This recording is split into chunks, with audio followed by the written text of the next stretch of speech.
আকাশপথে নিজেদের নিয়ন্ত্রণ বাড়াতে ভারতের বিমানবন্দরগুলোতে বড় ধরনের বিনিয়োগ করতে চায় আদানি গ্রুপ। এরই মধ্যে প্রতিষ্ঠানটির ওপর ৭টি বিমানবন্দর পরিচালনার দায়িত্ব থাকলেও নতুন করে আরও ১১টি বিমানবন্দরে বিনিয়োগ করতে চায় তারা।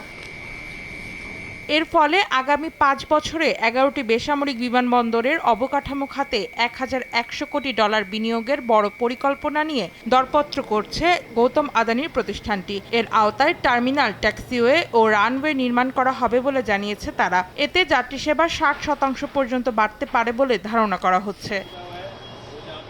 বর্তমানে দেশটিতে ১৬৩টি বিমানবন্দর থাকলেও ২০৪৭ সালের মধ্যে ৩৫০ থেকে ৪০০টি বিমানবন্দর স্থাপনের লক্ষ্য রয়েছে ভারত সরকারের। এরই অংশ হিসেবে চলতি বছর অমৃতসর ও বেনারস সহ ১১টি বিমানবন্দর ইজারা দেওয়ার পরিকল্পনা ঘোষণা দেয় মোদি প্রশাসন। অন্তরা সেন, সময় সংবাদ।